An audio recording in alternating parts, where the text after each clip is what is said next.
Question number 11 आपके सामने है। वर्ड स्वैप का क्वेश्चन है दोस्तों। वर्ड स्वैप का मतलब होता है आपको वर्ड रिप्लेस करना है। चार ऑप्शंस आप लोगों के सामने हैं, ए हो गया, बी, सी एंड डी। आपको देखना है कि ये जो वर्ड्स हैं सेंटेंस के अंदर, इसकी प्लेस प्रॉपर है या नहीं है। अगर इसकी प्लेस प्रॉपर नहीं है तो ये किस वर्ड से रिप्लेस होगा। ठीक है, अब इसमें क्या होता है दोस्तों, सपोज आपने अगर रिप्लेस किया, देखो ध्यान दो, ए टू आपने बी को रिप्लेस किया, इसका क्या मतलब है कि अगर ए को बी से रिप्लेस किया, इसका मतलब बी जो है वो ए की ही जगह पर आएगा, है ना। सपोज यहाँ पे कंसेप्ट वर्ड लिखा हुआ है, यहाँ पे प्रमोशन लिखा हुआ है, तो सपोज अगर आपने बोला कि यहाँ पर हमारा प्रमोशन आना चाहिए, वहां पे तो वहां पे ऑटोमेटिकली वहां पे क्या हो जाएगा, हमारा कंसेप्ट आएगा। तो वर्ड रिप्लेसमेंट में ये होता है कि हमको दो दो साइड से हम लोग चेक कर ले सकते हैं कि हमारा जो वर्ड रिप्लेस हो रहा है, स्वैप हो रहा है, वो करेक्ट है या नहीं है। तो चलिए, पहले भी हमने क्वेश्चन किए हैं, देख लेते हैं क्वेश्चन समझने की कोशिश करते हैं। देखो, the centre has called upon the Supreme Court. भाई सेंटर जो है, सेंट्रल गवर्नमेंट जो है, उन्होंने क्या किया, called upon the Supreme Court. Supreme Court को has called upon the Supreme Court to concept a 7 जज बेंच की का आग्रह किया। कॉल्ड अपॉन का मतलब होता है टू रिक्वेस्ट, ठीक है, रिक्वेस्ट करना। ओके, तो उन्होंने क्या किया कि एक रिक्वेस्ट किया, एक अपील किया, बोल सकते हो, टू रिक्वेस्ट और टू अपील। सेंटर ने अपील की सुप्रीम कोर्ट से कि वो टू कंसेप्ट अ 7 जज बेंच। तो कंसेप्ट तो यहाँ पे सेंस में नहीं आ रहा है, खैर हम लोग बाद में देखेंगे, पहले पूरा देख लेते हैं। टू कंसेप्ट, इसमें कुछ प्रॉब्लम लग रहा है कि यार टू कंसेप्ट क्या होगा। कंसेप्ट का मतलब होता है कोई आइडिया, तो टू आइडिया तो होगा नहीं, ठीक है। टू कंसेप्चुअलाइज हो जाता तो एक हम लोग मानते कि एक्चुअली कंसेप्ट जो है वो अपने आप में क्या है, नाउन है। बट हमको जो है नाउन नहीं चाहिए, टू फॉर्म मतलब हमको एक वर्ब चाहिए। हमको क्या चाहिए यहाँ पे, एक कोई भी वर्ब आना चाहिए। चलिए नेक्स्ट आगे देख लेते हैं पहले। तो टू कंसेप्ट 7 जज बेंच, 7 जजों की एक बेंच हम लोग बनाए। टू डैश, ठीक है, टू डैश, तो टू आया, देखो दोस्तों टू आया, तो यहां पर भी क्या होगा कि वर्ब का फर्स्ट फॉर्म आना चाहिए, और इधर भी जो है टू के बाद वर्ब का हमारा क्या आना चाहिए, फर्स्ट फॉर्म आना चाहिए। चलिए देख लेते हैं। To dash, to promotions. अब आपका जो प्रमोशंस है वो आपका नाउन है। प्रमोशन क्या है दोस्तों, नाउन है। और कैसा नाउन है भाई, प्लूरल नाउन है। कौन सा नाउन है, प्लूरल नाउन है, तो वो भी देख लेते हैं। To promotions whether the creamy layer constitute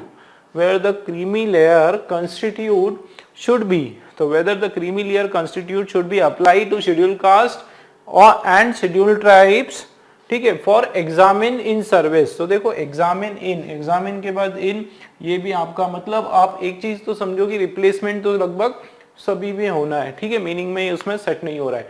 अब हम लोग कोशिश करते हैं हमारे जो वर्ड्स हैं उसके बारे में ज्यादा से ज्यादा इंफॉर्मेशन कलेक्ट करने की। तो एक तो दोस्तों मैंने आप लोगों को क्या बताया कि ये कंसेप्ट आपका नाउन है, बट हमको वर्ब का फर्स्ट फॉर्म चाहिए। अब मुझे बताओ वर्ब कौन कौन से हैं। अगर मैं कंस्टिट्यूट देखता हूं तो कंस्टिट्यूट जो है टू कंसिस्ट या कंस्टिट्यूट भी आपका वर्ब का फर्स्ट फॉर्म है, ठीक है। और यहाँ पर एग्जामिन अगर मैं देखता हूं तो एग्जामिन भी जो है वर्ब का फर्स्ट फॉर्म है। मतलब अब हमको देखना है कि हम लोग इसकी जगह क्या रिप्लेस कर सकते हैं, कंस्टिट्यूट रिप्लेस कर सकते हैं या फिर एग्जामिन रिप्लेस कर सकते हैं। तो देख लेते हैं। तो देखो, the centre has called upon the Supreme Court to suppose मैं लेता हूं ये टू कंस्टिट्यूट का मतलब होता है टू फॉर्म, ठीक है। कंस्टिट्यूट का मतलब क्या होता है, टू फॉर्म या टू फ्रेम, फॉर्म करना या फिर फ्रेम करना। तो क्या ये मीनिंग में आ रहा है, देखो तो सेंटर ने जो है अपील की किससे, सुप्रीम कोर्ट से, कि वो क्या करे, टू फॉर्म करे या टू फ्रेम करे। क्या फ्रेम करे, अ 7 जज बेंच को। बिल्कुल सही आ रहा है, ठीक है, यही बात हो रही है कि वो फॉर्म करे या फ्रेम करे 7 जज बेंच को। अब हम लोग देखते हैं कि हमारे सी की जगह ये ए का रिप्लेसमेंट हो रहा है कि नहीं, मतलब ये कंसेप्ट यहां पर फिट हो रहा है कि नहीं। तो टू फॉर्म अ 7 जज bench to promotions whether the creamy layer concept, ध्यान देना, क्रीमी लेयर आपका कॉमा के अंदर है, मतलब ये इसकी बात हो रही कि ये क्रीमी लेयर का जो कंसेप्ट है should be applied to schedule caste and schedule tribes, कि ये जो क्रीमी लेयर का कंसेप्ट है ये अप्लाई होना चाहिए कि नहीं। कंसेप्ट मतलब ये जो क्रीमी लेयर का जो आइडिया है, ठीक है, क्रीमी लेयर का ये जो मेथड, ये आइडिया है, ये होना चाहिए कि नहीं होना चाहिए। मतलब आप लोग देखो ए और सी का बिल्कुल परफेक्ट रिप्लेसमेंट हो रहा है, लेकिन फिर भी हम लोग कंफर्म करने के लिए हम लोग पहले डी को देखते हैं कि क्या इसका रिप्लेसमेंट हो रहा है कि नहीं। ठीक है, तो एक बात तो हमको समझ में आ गया कि हमारा ए और सी का कॉम्बिनेशन बन रहा है, ए और सी का कॉम्बिनेशन बन रहा है हमारा, लेकिन हम लोग देख लेते हैं कि ए और डी का कॉम्बिनेशन बनेगा कि नहीं बनेगा। ठीक, अब देखते हैं, चलिए वापस से डी हमारा क्या है, एग्जामिन। अब आप देखो, the centre has called upon the Supreme Court to examine, ध्यान देना दोस्तों, the centre has called upon the Supreme Court to examine a 7 जज बेंच। सेंटर ने क्या बोला सुप्रीम कोर्ट को कि आप क्या करो कि एक एग्जामिन करो, ठीक है, एग्जामिन करो, उसको चेक करो। ठीक है, किसको चेक करो, 7 जज की जो बेंच है उसको एग्जामिन करो, उसकी परीक्षा लो, है ना, उसकी परीक्षा लो। तो ये तो थोड़ा सा सेट नहीं हो रहा है, ठीक है, लेकिन क्या कंसेप्ट यहां पे आ रहा है, देखो, schedule should be applied to schedule caste and schedule tribe to concept in service. तो टू कंसेप्ट इन सर्विस कहीं से कहीं तक मैच नहीं हो रहा है, मतलब ए और सी का कॉम्बिनेशन दोस्तों बिल्कुल हमारा करेक्ट है। अगर ए और सी का कॉम्बिनेशन करेक्ट है, इसका मतलब बाकी ए वाले सारे कॉम्बिनेशन रॉन्ग। तो ए और सी का करेक्शन करेक्ट है, मतलब ए और डी का रॉन्ग। तो बिल्कुल फर्स्ट ऑप्शन हमारा क्रॉस आउट आ गया। अब आप देखो ए और सी का करेक्ट है, मतलब सी और ए का, तो सी से किसी और का कॉम्बिनेशन वो भी आपका क्या हो जाएगा, रॉन्ग हो जाएगा। तो सी बी भी आपका रॉन्ग है भाई, एक ही रिप्लेसमेंट कर सकते हैं ना हम लोग। तो आप देखो कि सी बी सी का भी ये रॉन्ग, मतलब 2 ऑप्शन हमारे पास कम हो गई। अब आप देखो हमारे पास बचा है एक तो बी और डी और दूसरा ए सी और बी डी दोनों। देख लेते हैं बी और डी का क्या है मैटर, चलिए फिर से देखते हैं। तो the centre has called upon the Supreme Court to, क्या हो गया, टू कंस्टिट्यूट, ठीक है, centre has called upon the Supreme Court to constitute a 7 जज बेंच टू इसको चेंज करते हैं टू एग्जामिन। देखो ये हमने डी यहां पे लगा दिया, टू एग्जामिन। भाई सीधी सी बात है, टू के बाद क्या आना चाहिए, वर्ब का फर्स्ट फॉर्म आना चाहिए, और वर्ब का फर्स्ट फॉर्म तो हमारे पास एक ही बचा हुआ है जो कि एग्जामिन है। मतलब यहां पे बिल्कुल एग्जामिन आ रहा है, बिल्कुल करेक्ट, कोई प्रॉब्लम नहीं। लेकिन हम लोग देख लेते हैं कि प्रमोशंस यहां पे आ रहा है कि नहीं आ रहा है। चलिए, तो to examine whether the creamy layer concept should be applied to scheduled caste and scheduled tribes for promotions in service।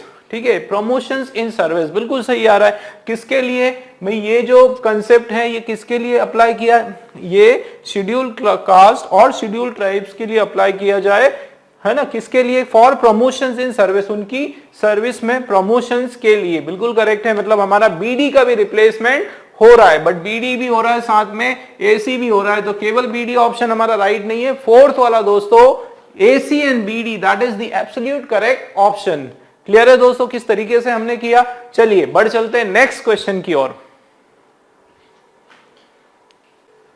चलिए दोस्तों, क्वेश्चन नंबर 12 और 13 देख लेते हैं। क्वेश्चन नंबर 13 आप लोगों के सामने है। देखो शुरुआत किससे हो रही है, इमीडिएटली, मतलब तुरंत, क्या, immediately the sympathies of the police and magistrates, some sections of the media and public opinion swing towards the perpetrator not the victim। तो ये तो था आपका क्वेश्चन। देखो immediately the sympathies of the police, sympathies का मतलब होता है सांत्वनाएं, ठीक है, एक सांत्वना रखना। तो सिंपैथी का मतलब है सांत्वना, किसके प्रति सांत्वना, पुलिस के प्रति। देख लेते हैं ये यहाँ पर कुछ मिसमैच हो रहा है कि नहीं, कुछ रिप्लेसमेंट की जरूरत है कि नहीं। तो एक दया का भाव या एक सिंपैथी, सांत्वना रखना किसके प्रति, ऑफ पुलिस एंड मजिस्ट्रेट्स। तो immediately the sympathies of the police and the magistrate, some sections of the media, media के कुछ ऐसे सेक्शन हैं, कुछ ऐसे हिस्से हैं, एंड पब्लिक ओपिनियन। तो दोस्तों एक चीज मैं आप लोगों को बताऊं, ये जो वर्ड है पब्लिक और उसके जस्ट बाद आया हुआ है ओपिनियन, ये जो वर्ड है पब्लिक ओपिनियन, ठीक है ना, पब्लिक ओपिनियन दोस्तों एक सिंगल वर्ड है है ना, ये सिंगल नाउन है आपका, ये कॉम्प्लेक्स नाउन है, बट ये आपका कैसा किस फॉर्म में आता है, हमारा सिंगल नाउन के फॉर्म में, मतलब ये हमेशा पेयरिंग में आता है। पब्लिक की ओपिनियन, लोगों की ओपिनियन, इसके अंदर आपका ये जो पब्लिक है ये आपका एडजेक्टिव नहीं है, ठीक है, कि ओपिनियन को डिस्क्राइब करने वाला वर्ड पब्लिक ऐसा नहीं है। पब्लिक ओपिनियन खुद अपने आप में एक सिंगल नाउन है, ठीक है। तो जाहिर सी बात है कि पब्लिक ओपिनियन अगर अपने आप में नाउन है, मतलब इसकी जो रिप्लेसमेंट है, सी की रिप्लेसमेंट तो आना ही नहीं है, ठीक है। क्यों नहीं आना है, क्योंकि पब्लिक के साथ हमेशा ओपिनियन आता है, और कहीं पे आप देखो कि ओपिनियन लिखा नहीं है ब्लैंक के बाद में, इसका मतलब है हमारा सी का रिप्लेसमेंट नहीं होगा। देखो कितना बढ़िया ट्रिक आप लोगों को मैं बता रहा हूं दोस्तों, एक वर्ड की वजह से आपका आंसर पता चल जाएगा बहुत इजीली। यदि आपको इस पैराग्राफ का मीनिंग भी नहीं पता है, उसके बाद भी आपको एक चीज, अगर आपने एक ट्रिक पकड़ ली तो आपको पूरा का पूरा आंसर आ जाएगा। क्या ट्रिक है कि आपका पब्लिक जो है उसके बाद ओपिनियन एकदम करेक्ट है, उसको आप चेंज नहीं कर पाओगे, मतलब सी का कोई एरर है ही नहीं। मतलब सी हमारा कौन कौन सा है, तो सी हमारा एसी, एसी का कोई रिप्लेसमेंट नहीं, चलो एक कैंसिल हो गया। अब हम लोग देख लेते हैं आगे, तो public opinion of dash and dash, ठीक है। तो ऑफ डैश एंड डैश इसका क्या मतलब है कि यहां पर भी आपका देखो ऑफ द के बाद जो है नाउन ही आना है, ठीक है। तो यहां पर भी नाउन और दूसरा भी जो है सेकंड भी नाउन। तो यहां पर देखो ऑफ द पुलिस, पुलिस भी एक नाउन है, और मजिस्ट्रेट एक्सक्यूज मी, मजिस्ट्रेट जो है वो भी आपका क्या है, नाउन है। Some section of the media public opinion swing towards the perpetrator, swing towards the perpetrator not the victim, ठीक है। तो swing towards the, देखो towards the किसकी ओर, तो जिसकी ओर भी होगा वो क्या होगा, परपेट्रेटर होगा। तो परपेट्रेटर जो वर्ड है वो भी आपका नाउन है। परपेट्रेटर मतलब जो एक तरह से घुसपैठिया, या जो आपकी जो सूचना है कहीं और, जासूस जिसको आप बोल सकते हो, आपकी जो सीक्रेट इंफॉर्मेशन जो है इधर से उधर कर देता है, वो परपेट्रेटर का सेंस में आता है, नॉट द विक्टिम। तो इसमें अगर आप देखें कि ए का, आप पहले हम देखते हैं कि ए का रिप्लेसमेंट यहाँ पे है क्या, तो देखो immediately the sympathies of the police, तो इसकी जगह मैं करता हूं मजिस्ट्रेट, तो immediately the sympathies of the magistrate and the police. दोस्तों एक बात बताओ भाई, एंड लगा हुआ है, ठीक है, अगर मैं यहाँ पे मजिस्ट्रेट को उधर कर दूं या पुलिस को इधर कर दूं, उससे कोई फर्क पड़ेगा क्या भाई, उससे ये तो हो, क्योंकि अगर पुलिस की जगह अगर यहाँ पे पुलिस वर्ड फिट नहीं है तो मैं यहाँ पे चेंज करूं, बट अगर मैं मजिस्ट्रेट कर देता हूं या पुलिस कर देता हूं एक ही बात है भाई। इसको हम लोग sympathies of the magistrate and police भी लिख सकते हैं, वैसे भी आप, है ना। तो यहाँ पे जैसे ए बी का ऑप्शन दिया है, तो अच्छा मान लो हो भी जाता है, चलो immediately the sympathies of the magistrates and the police, ठीक है, इस तरीके से करा मैंने, मजिस्ट्रेट्स एंड द पुलिस। तो क्या उसका कोई सेंस बनता है क्या, मुझे बताओ भाई। सेंस कब बनेगा, जब ये अपनी जगह पे सही नहीं है, जब पुलिस जो शब्द है वो अपनी जगह पे एक्यूरेट नहीं है, इसलिए हमने मजिस्ट्रेट किया। बट क्या ऐसा कोई लॉजिक है कि यहाँ पे ऑफ द मजिस्ट्रेट्स ही आना चाहिए, पुलिस बाद में आना चाहिए, कोई लॉजिक नहीं है भाई, एकदम परफेक्ट है अपनी जगह पे। तो ए और बी का जो रिप्लेसमेंट होता है उसके बाद भी उसकी जरूरत ही नहीं है भाई, उसका जरूरत ही नहीं है, उसका मतलब ही वही आता है एंड के बाद। तो ए बी का रिप्लेसमेंट हम लोग नहीं करेंगे। Some sections of the media public, यहाँ पे ए बी का रिप्लेसमेंट नहीं, मतलब आपका ए बी बी ए नहीं आएगा, ये नहीं आएगा, बिल्कुल कट कर दो दोस्तों। जानबूझ के आपको ऑप्शन में दिया हुआ है, आपको लगेगा कि ये कर तो सकते हैं हम लोग, लेकिन क्या कोई मीनिंग है भाई। आपने जब उसकी प्लेस में कोई प्रॉब्लम नहीं आ रहा है पुलिस से, तो फिर हम रिप्लेस क्यों करें उसको, ठीक है ना। तो इस तरीके से उसको देखना है। तो दो ऑप्शन और हमारी कट हो गई। अब हमारे पास बचा है बी डी। देखो बी डी का कोई रिप्लेसमेंट है क्या, बी और डी का, तो बी आपका ऑप्शन क्या है, मजिस्ट्रेट्स। देख लेते हैं, immediately the sympathies of the police and the perpetrator, police and the perpetrator उनकी सिंपैथीज है। Immediately the sympathies of the police and the magistrate perpetrator, some section of the media and public opinion swing towards the magistrates not the victim। दोस्तों एक बात याद रखो कि police जो है भाई, पुलिस क्या करता है, पुलिस हमारी रक्षा करता है। पुलिस क्या करता है, पुलिस हमारी रक्षा करते हैं, मतलब एक पॉजिटिव सेंस में बात हो रही है, ठीक है। मजिस्ट्रेट क्या करते हैं, मजिस्ट्रेट भी हमारे जो राइट्स हैं, हमारे जो रूल्स एंड रेगुलेशन जो राइट्स है उसकी रक्षा करते हैं भाई। मजिस्ट्रेट भी हमको न्याय देने का काम करते हैं, मतलब मजिस्ट्रेट जो वर्ड है वो भी आपका कौन से सेंस का है, पॉजिटिव सेंस का वो वर्ड है। परपेट्रेटर जो होता है वो कोई ठग आप उसको बोल सकते हो, ठीक है, ठग या फिर कोई चोर, उचक्का, ठग, इस तरीके से नेगेटिव वर्ड में उसका सेंस निकल के आ रहा है, तो ये आपका एक नेगेटिव सेंस का वर्ड है। अब आप मुझे बताओ कि पुलिस और ठग जो परपेट्रेटर है, क्या दोनों के लिए आप सिंपैथी रखेंगे, है ना, दोनों के लिए एक सद्भावना रखेंगे क्या? नहीं रखेंगे। पुलिस के लिए रखेंगे लेकिन उस चोर के लिए सद्भावना क्यों होगी? तो यहां पे क्या हो रहा है कि इन दोनों का मीनिंग वाइज, मीनिंगफुली अगर आप देखो तो परपेट्रेटर जो है वो बी की जगह पे यहाँ पे फिट नहीं हो रहा है, ठीक है। ये दोनों ही आपका पुलिस और मजिस्ट्रेट एक्यूरेट है, इसका मतलब बीडी का रिप्लेसमेंट भी नहीं है। इसका क्या मतलब है दोस्तों कि इस क्वेश्चन में हमारा नो करेक्शन रिक्वायर्ड जो है फिफ्थ वाला राइट आंसर हो जाएगा। चलिए नेक्स्ट देख लेते हैं 13 वाला। देखो, it is imperative that there be a course correction. Imperative का मतलब देखो, इंपेरेटिव सेंस का मतलब होता है आपका एक पॉजिटिव सेंस में, है ना। It is imperative that there be a course correction, otherwise the exercised runs. ध्यान देना दोस्तों, तो एक्सरसाइज्ड अगर यहां पे आया, वर्ब का सेकेंड फॉर्म आया, ध्यान रखना, अगर वर्ब का सेकेंड फॉर्म आया दोस्तों तो यहां पर क्या आना चाहिए? कोई नाउन आना चाहिए। यहां पर क्या आना चाहिए इसके बाद में? नाउन। देखो, इस तरीके से हम लोग पता कर सकते हैं कि ये वर्ड का रिप्लेसमेंट होगा या नहीं होगा। चलिए फिलहाल पूरा क्वेश्चन देख लेते हैं। तो it is imperative that there be a course correction, otherwise the exercise run the risk of fueling a parallel movement। ये बिल्कुल सही लग रहा है, fueling a parallel movement against the state by those being victimized now, by those being victimized, victimized मतलब जिनके ऊपर जुल्म किया गया हो now, ठीक है। तो यहां पर अगर मैं देखूं तो अगर इसका देखता हूं, it is imperative that there, it is imperative का यहां पे मतलब है right, है ना, it is right,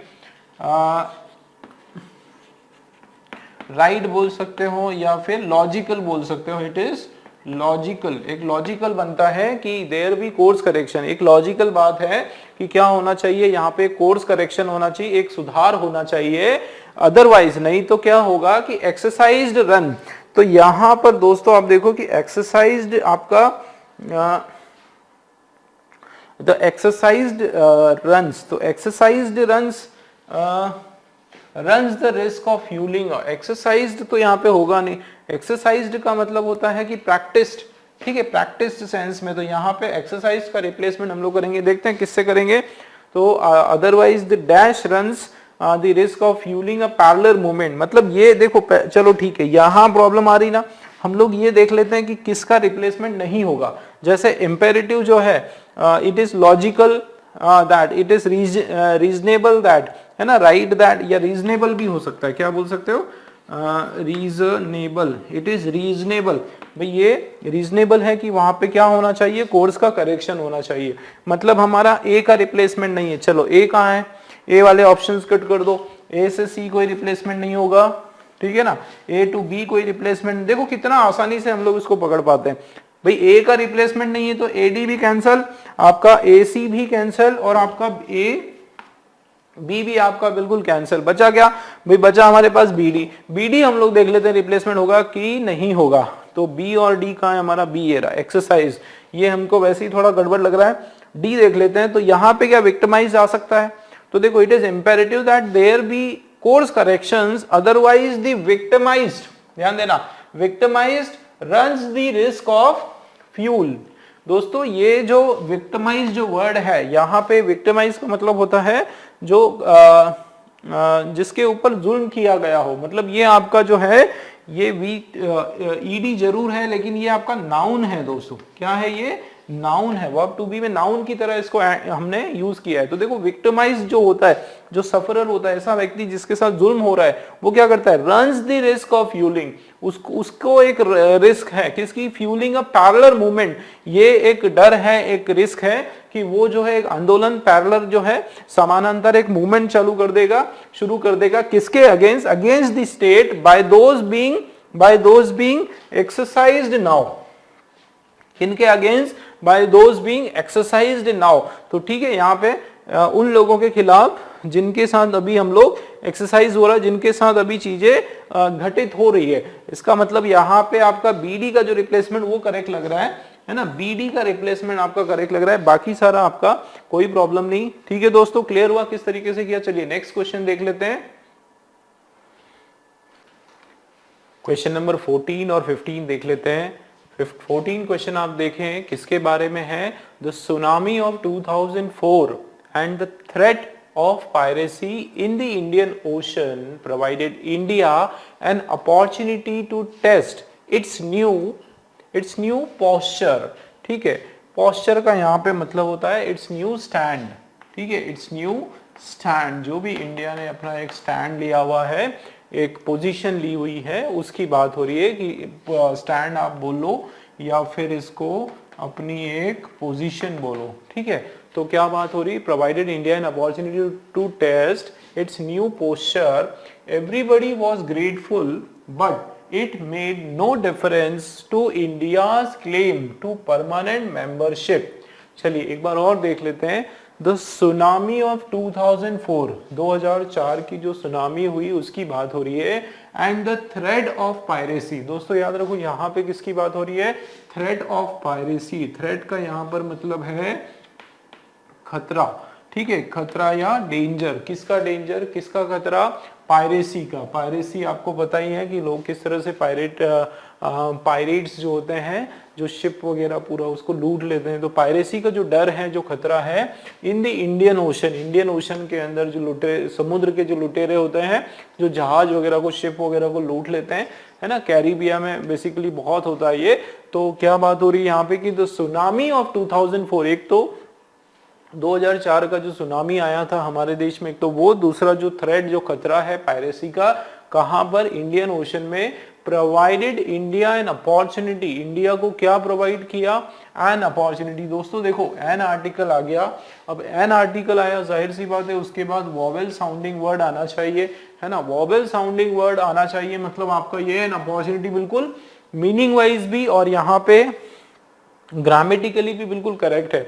इसका क्या मतलब है दोस्तों, देखो एक हमको हिंट पता चल गई कि ये आपका क्या हो रहा है, मीनिंग वाइज भी करेक्ट है। एन अपॉर्चुनिटी, भाई इंडिया को क्या दिया, इंडिया को क्या प्रोवाइड किया, भाई इंडिया को प्रोवाइड किया एक अपॉर्चुनिटी। एक अपॉर्चुनिटी किस काम की, टू टेस्ट इट्स न्यू क्या, पोस्चर। तो अपने जो नए पोस्चर, अपनी जो नई पोजीशन है उसको वापस से रीचेक करने के लिए या रीटेस्ट करने के लिए उसको क्या किया, एक अपॉर्चुनिटी प्रोवाइड की। तो आपका बी रिप्लेसमेंट तो नहीं होगा, ठीक है ना, कम से कम बी का रिप्लेसमेंट तो नहीं होगा। तो बी वाले जितने भी ऑप्शंस हैं सारे कैंसिल कर दो, बी वाला ऑप्शन नहीं होगा, बी वाला नहीं होगा, बी वाला नहीं होगा। ठीक, बचा हमारे पास क्या, ए और डी का। ठीक है, ए और डी का रिप्लेसमेंट थोड़ा आगे और देख लेते हैं। India an opportunity to test its new posture, अपनी नई पोजीशन को वो इंडिया वापस से क्या करे, अपना जो स्टैंड है उसको टेस्ट करे, अपना जो स्टैंड है उसको रिवाइंड करे, चेक करे कि इंडिया की जो पोजीशन है बराबर है कि नहीं है, it's posture. Everybody was grateful, जितने भी सब लोग थे, एवरीबडी वॉज ग्रेटफुल। तो ये जो ग्रेटफुल है दोस्तों, ये क्या है, एडजेक्टिव। भाई ग्रेटफुल क्या है आपका, एडजेक्टिव है, किसके लिए यूज हो रहा है, एवरीबडी के लिए, नाउन के लिए। एवरीबडी कैसे है, सब लोग कौन क्या थे, ग्रेटफुल थे, थैंकफुल थे, बट लेकिन क्या, इट मेड नो डिफरेंस, इसने कोई फर्क नहीं किया, इससे कोई फर्क नहीं पड़ा टू इंडियाज क्लेम की इंडिया, एवरीबडी वाज ग्रेटफुल, सब लोग ग्रेटफुल थे, but it made no difference to India's claim, India के claim to permanent membership, to permanent membership. तो जो इंडिया का जो मेंबरशिप था, देखो टू परमानेंट मेंबरशिप, इंडिया की जो मेंबरशिप थी यूएन में या जिस प्रकार से जो भी इंडिया की जो फॉरेन जो भी बॉडीज हैं उसमें जो मेंबरशिप थी उसकी बात हो रही है कि उसकी जो परमानेंट मेंबरशिप। तो आप देखो परमानेंट और परमानेंट के बाद मेंबरशिप, इसका भी पूरा इसका अरेंजमेंट भी आपको चेंज करने की जरूरत नहीं है। इसका क्या मतलब है दोस्तों, डी का रिप्लेसमेंट भी हमको करने की, इसकी देखो ना पोजीशन देखो आप, भाई परमानेंट की पोजीशन, उसके बाद ये वर्ड फिट हो रहा है कि नहीं, परमानेंट मेंबरशिप भी होता है। ठीक है, तो आपका इसकी पोजीशन चेंज होने की जरूरत नहीं है, मतलब डी का रिप्लेसमेंट नहीं है, मतलब डी का रिप्लेसमेंट नहीं है, मतलब एडी आपका रिप्लेस नहीं होगा। वैसे भी यहां पर आप परमानेंट लगा सकते हो क्या, the tsunami of 2004 and the permanent of, तो परमानेंट के बाद ऑफ नहीं होता है, ठीक है ना, परमानेंट के बाद ऑफ नहीं आएगा, लेकिन थ्रेड ऑफ आता है। खतरा किसका है ना, तो खतरा किसका, पायरेसी का, पायरेसी का खतरा। देखो थ्रेड ऑफ ये भी बिल्कुल एक्यूरेट है, ए का कोई रिप्लेसमेंट नहीं है। इसका क्या मतलब है आपका, ये भी रॉन्ग, मतलब इस क्वेश्चन में आपका नो करेक्शन रिक्वायर्ड। ठीक, क्लियर। चलिए नेक्स्ट देख लेते हैं 15th वाला। तो 15th है द गवर्नमेंट हैज, पूरा मैं पढ़ देता हूं एक बार। The government has tampered with instructions by appointing its own people to positions of authority and by using the enforcement directorate of income tax authorities, the central bureau, ध्यान देना दोस्तों, the central bureau of investigation and the police as bulldozers to flatten by any side of opposition. ठीक है, by any sides of opposition. एक बार और देख लेते हैं कि government has tempered with instructions, कि गवर्नमेंट को जो भी इंस्ट्रक्शंस मिली थी उसके साथ उन्होंने क्या करा, टेम्पर्ड किया, छेड़खानी किया, उसके अंदर कुछ ना कुछ बदलाव किया। तो एक चीज आप देखो कि हैज आया, ठीक है ना, हैज आया, इसका मतलब वर्ब का आपका सेकंड या थर्ड फॉर्म आना ही आना है, और वर्ब जो है आपका आना ही आना है। तो आप देखो यहाँ पे क्या लिखा है, टेम्पर्ड। टेम्पर्ड आपका V1, V2 या V3 है, ठीक है, वर्ब का सेकंड और थर्ड फॉर्म है। तो आप ये देखो कि ये अरेंजमेंट आपका बिल्कुल प्रॉपर है, ठीक है, गवर्नमेंट हैज टेम्पर्ड किया। और एक बात और मैं बताऊं कि टेम्पर्ड के साथ विथ बिल्कुल एक्यूरेट है, टेम्पर्ड टू नहीं होता है, टेम्पर्ड ऑफ नहीं होता है, टेम्पर्ड विथ होता है। ये आपका फिक्स प्रीपोजिशन है, टेम्पर्ड विथ होता है फिक्स प्रीपोजिशन। इसका क्या मतलब है भाई, ए का रिप्लेसमेंट होना ही नहीं है। क्यों नहीं होना है, क्योंकि एक तो वर्ब का यहाँ पे सेकंड फॉर्म, दूसरा एक चीज क्या है कि टेम्पर्ड के साथ हमेशा विथ प्रीपोजिशन जो कि फिक्स प्रीपोजिशन है वही आता है। मतलब आपका ए वाला जो ऑप्शन है, ए में ए किस किस में सब कैंसल, ये ए और बी का कॉम्बिनेशन कैंसल, ठीक, ये नहीं आएगा, ए और सी का कैंसल, ये नहीं आने वाला है। बचा क्या हमारे पास, सी डी और बी डी। आगे देख लेते हैं। तो tempered with instructions by appointing its own people, government ने कैसे इंस्ट्रक्शंस जो उस पे टेम्पर किया, उस पे छेड़छाड़ की, बाय अपॉइंटिंग, गवर्नमेंट ने क्या करा, अपने खुद के लोगों को अपॉइंट कर दिया। क्यों कर दिया, टू पोजिशंस ऑफ, हाँ किस पोजिशन पे, appointing its own people to positions of authority, authority की पोजीशंस पे उनको अपॉइंट कर दिया, उनको ऐसी बड़ी पोजीशन, ओहदे पर, बड़े ओहदे पर उनको अपॉइंट कर दिया जहां पर वो खुद अपने बड़े जो डिसीजंस ले सके, बड़ी बड़ी जो पोजीशंस हैं, अथॉरिटी। देखो ऑफ के बाद दोस्तों नाउन आता है भाई, ऑफ के बाद क्या आता है, जनरली नाउन आता है। और यहाँ पे पोजीशंस ऑफ, पोजीशन की जब बात हो रही है ना, किस पोजीशन पे, कैसी पोजीशन पे, अथॉरिटी की पोजीशन पे, ठीक है, ओहदे की पोजीशन पे। तो यहाँ पे अथॉरिटी, ये भी बिल्कुल करेक्ट लग रहा है। अभी तो अभी हमको क्या लग रहा है, ये करेक्ट लग रहा है। आगे देख लेते हैं। तो people two positions of authority and by using, और क्या किया, देखो एक तो उन्होंने क्या करा, गवर्नमेंट ने क्या करा, इंस्ट्रक्शंस को टेम्पर किया, छेड़छाड़ की। कैसे, सबसे पहले इन्होंने क्या करा गवर्नमेंट ने, कि अपने ही लोगों को बड़ी बड़ी अथॉरिटी की पोजीशन पे अपॉइंट कर दिया, ठीक है। और क्या करा देखो, एंड बाय यूजिंग द, देखो क्या करा, by using the enforcement directorate of income tax. ये जो देखो enforcement directorate of income tax, income tax का जो ईडी है भाई, ईडी आप कितना सुनते हो, है ना, कहीं भी छापेमारी होती है तो किसका काम होता है, ईडी का होता है, इन्फोर्समेंट डायरेक्टरेट का काम होता है। तो ये आपका बिल्कुल रिप्लेसमेंट होना ही नहीं है। क्यों, क्योंकि ईडी जो है एक आपका नाउन है, प्रॉपर नाउन है, ठीक है, एक इंस्टीट्यूट का नाम है, संस्था का नाम है। इसका क्या मतलब है, सी का रिप्लेसमेंट है ही नहीं दोस्तों। सी का रिप्लेसमेंट, देखो सीधा क्वेश्चन पे आ जाओ। अब सी का अगर रिप्लेसमेंट नहीं है तो सी डी नहीं होगा। अगर सी का रिप्लेसमेंट नहीं है तो ये तो हमारा ऑलरेडी कैंसिल। बचा क्या हमारे पास, बीडी बचा हुआ है। बीडी और देख लेते हैं थोड़ा सा, है ना। तो ये इन्फोर्समेंट डायरेक्टेड, ये हमारा बिल्कुल करेक्ट, कोई प्रॉब्लम नहीं इसमें। तो enforcement directorate of income tax authorities. और क्या किया, चलो यहां से समझते हैं कि बाय यूजिंग, और क्या किया गवर्नमेंट ने, कैसे टेम्पर किया, कि by using the enforcement directorate, ये जो ईडी ऑफ इनकम टैक्स है, इनकी जो authorities of income tax authorities, the central bureau of investigation and, अच्छा यहां पर कॉमा आएगा, ठीक है, कॉमा है यहां पे। तो देखो गवर्नमेंट ने किस किस को यूज किया, एक तो ईडी को अपने तरीके से यूज करा, ठीक है ना, उसके बाद सेंट्रल ब्यूरो ऑफ इन्वेस्टिगेशन मतलब सीबीआई, गवर्नमेंट ने क्या किया, सीबीआई को अपने तरीके से यूज करा, एंड द पुलिस, यहां तक कि पुलिस को भी अपने तरीके से यूज किया, ध्यान देना दोस्तों, एंड द पुलिस।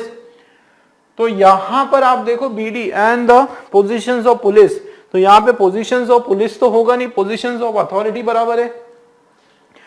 उसके अलावा आप देखो कि यहां पुलिस बिल्कुल आपके सेंटेंस के मीनिंग में बिल्कुल फिट हो रहा है ना, कि भाई क्या क्या करा गवर्नमेंट ने, किस किस चीज को टेम्पर, किस किस चीज को आपने यूज किया, उन्होंने ईडी को यूज किया, सीबीआई को यूज करा, और साथ ही साथ पुलिस को भी अपने तरीके से कैसे यूज किया, एज बुलडोजर्स। यहाँ पे बुलडोजर्स का मतलब क्या होता है भाई, बुलडोजर मतलब जो तोड़फोड़ करने वाला, बुलडोजर का काम क्या होता है, घरों को एकदम निस्तनाबूद करना, तोड़फोड़ कर देना, उसको मिटा देना। तो यहाँ पे किसी जो गवर्नमेंट है उन्होंने क्या काम किया, उन्होंने यही किया, एज बुलडोजर की तरह चीजों को तोड़ने के लिए, to flatten by any side, to flatten by any side of opposition. तो अपोजिशन के कोई भी कदम, कोई भी अपोजिशन की स्टेप, उसको एकदम फ्लैट करने के लिए, उसको एकदम चौपट करने के लिए गवर्नमेंट ने क्या करा, ये जितने भी ईडी हो गया आपका, सीबीआई हो गया और पुलिस हो गया, इनको यूज करते हुए जो अपोजिशन के सारे जो कदम है उसको मिटा दिया उन्होंने। इसका क्या मतलब है आपका,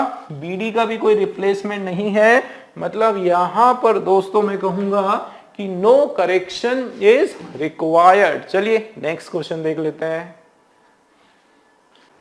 चलिए दोस्तों क्वेश्चन नंबर 16 की बात कर लेते हैं। क्वेश्चन नंबर 16 आपके सामने है, देखिए क्या है, the central government is unable to provide the fund while Kerala has been stopped in its tracks from seeking resources from abroad, ठीक है, either from the Kerala diaspora or from friendly overseas government। क्या meaning है, एक बार और देख लेते हैं कि जो ये जो सेंट्रल गवर्नमेंट है, ठीक है, ध्यान देना, सेंट्रल गवर्नमेंट है, ये क्या है, अनेबल टू प्रोवाइड नहीं कर पा रही है, क्या नहीं कर पा रही है, द फंड्स जो है, पैसा जो है वो प्रोवाइड नहीं कर पा रही है। वाइल, देखो वाइल शब्द का यूज हुआ, इसका मतलब है कि दो एक्टिविटीज एक साथ हो रही है। क्या एक्टिविटीज एक साथ हो रही है कि एक तो सेंट्रल जिस समय या जिस दौरान central government unable to provide fund को प्रोवाइड नहीं कर पा रही है, उसी दौरान क्या हो रहा है, उसी समय क्या हो रहा है कि केरला को जो है हैज बीन स्टॉप्ड, केरला को जो है रोका गया है। मतलब यहां फंड किसको नहीं प्रोवाइड करने की बात हो रही है, यहां पर भी केरला को ही फंड नहीं प्रोवाइड करने की बात हो रही है, और उसके साथ साथ केरला को रोका गया है। मतलब फर्स्ट तो ये है कि केरला को किसी भी प्रकार से जो फंड है वो प्रोवाइड करने में सेंट्रल गवर्नमेंट क्या है, सक्षम नहीं है। और साथ ही देखना, साथ ही क्या है कि Kerala has been stopped, Kerala government को रोका गया है। किस काम में रोका गया है, इन इट्स ट्रैक मतलब इन इट्स स्टेप्स, आप बोल सकते हो इन इट्स स्टेप्स, उसके जो कदम है या जो मुहिम है, जो भी उन्होंने स्टेप्स लिया है, इन इट्स ट्रैप। देखो इट्स आया तो जाहिर सी बात है इट के बाद जो है आपका नाउन ही आने वाला है, तो in its track from seeking resources, इनका जो स्टेप्स है, किस कार्य का स्टेप्स, फ्रॉम सीकिंग रिसोर्सेज इकट्ठे करने का, रिसोर्सेज कलेक्ट करने का। यहाँ पे सीकिंग का मतलब आ रहा है फ्रॉम कलेक्टिंग रिसोर्सेज, कहां से रिसोर्स को कलेक्ट करने की बात हो रही है, तो कलेक्टिंग रिसोर्सेज फ्रॉम कहां से, देखो ध्यान देना, तो रिसोर्सेज फ्रॉम अब्रॉड, कहां से रिसोर्स कलेक्ट करने की बात हो रही है, फ्रॉम अब्रॉड। तो जाहिर सी बात है फ्रॉम के बाद जो है अब्रॉड आपका एकदम, अब्रॉड जो है विदेश, अब्रॉड विदेश जो है आपका एकदम परफेक्ट है। फ्रॉम के बाद भी यहाँ पे नाउन आना है। अच्छा फिर देख लेते हैं either from the Kerala diaspora. तो आइदर जो है, आइदर और का जो कॉम्बिनेशन है वो दो लोगों के लिए होता है, या तो ये या तो वो। तो आइदर फ्रॉम, या तो किसकी बात हो रही है, केरला के डायस्पोरा की बात हो रही है। तो डायस्पोरा का मतलब होता है क्राउड, भाई क्या क्राउड या लोगों का भीड़, या कोई एक पर्पसफुली जो क्राउड गैदर होती है, क्राउड के सेंस में बात हो रही है डायस्पोरा। तो either from the Kerala diaspora, मतलब ये बात हो रही है कि गवर्नमेंट, जो केरला की गवर्नमेंट है, उनको रिसोर्सेज इकट्ठे नहीं करने दिया जा रहा है, किसके थ्रू, किससे, either from the diaspora, Kerala की जो डायस्पोरा, केरला की जो जनरल पब्लिक है, केरला की जो सिटीजन्स है, पब्लिक है, स्टेट की जो पब्लिक है, उन लोगों से भी कलेक्ट नहीं करने दिया जा रहा है, ठीक है, फंड नहीं कलेक्ट करने दिया जा रहा है। और क्या देखो ध्यान से, और from the friendly overseas government, और किससे, और from the friendly overseas government, जो फ्रेंडली केरला से जो फ्रेंडली ओवरसीज गवर्नमेंट है, हमने हमारे देश के बाहर जो गवर्नमेंट है, उन गवर्नमेंट से भी रिसोर्सेस या मनी जो है, फंड जो है वो कलेक्ट करने से केरला को रोका जा रहा है। तो ये इसका सेंस आ रहा है, ठीक है, कि सेंट्रल गवर्नमेंट जो है वो अनेबल है, फर्स्ट थिंग जो है वो अनेबल है टू प्रोवाइड द फंड को मुहैया करवाने में अनेबल है,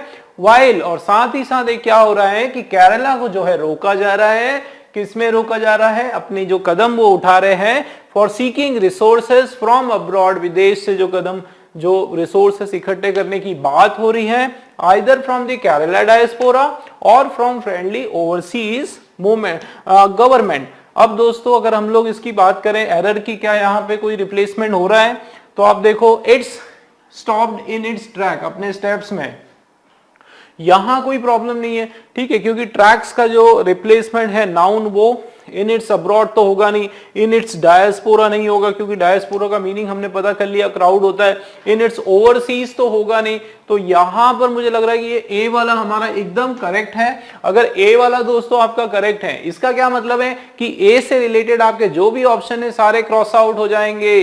भाई कौन सा है, ये वाला क्रॉस आउट हो गया, ये वाला आपका क्रॉस आउट हो गया, बचे हमारे दो ऑप्शन सी बी और बी डी। देख लेते हैं आगे, ये देखो from seeking resources from abroad, भाई जाहिर सी बात है कहां से रिसोर्स सीक करने की बात हो रही है, अब्रॉड से रिसोर्सेज सीक करने की बात हो रही है, इसके अंदर कोई एरर नहीं। मतलब क्या कि बी वाले में आपका नो रिप्लेसमेंट, बी वाला no replacement, that means B के ऑप्शन सारे कैंसिल, बचा हमारे पास क्या, नो चेंज रिक्वायर्ड का ऑप्शन, ठीक है। तो यहां पर आप देखो from abroad, either from the Kerala diaspora, diaspora का मैंने आप लोगों को बताया कि केरलियन पब्लिक, उसकी बात हो रही है, और फ्रॉम फ्रेंडली ओवरसीज, और from friendly overseas government, foreign जो गवर्नमेंट है। मतलब दोस्तों इसके अंदर there is no error, no change will be required, this is absolutely right. चलिए let's move on to the next question.